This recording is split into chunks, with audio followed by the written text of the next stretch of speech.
If you are trying to send an SMS to a contact who is using an Android device, and then what you see is you get this message iMessage, and then down you will see not delivered. Then let us see how to fix this issue. Now the iMessage service is the messaging service which is used across two iOS devices, and for this one to work, both of the devices should have enabled iMessage service in their iPhone. Now, and if you are trying to send it to the Android device, it will not work, and you will see this iMessage not delivered message. So what you need to do is you need to send SMS as a plain SMS and not as an iMessage.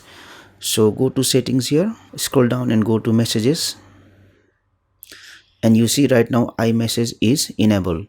So disable this option and now try to send an SMS to a contact who is using Android device, and you will see that the SMS will go. Thank you for watching this video.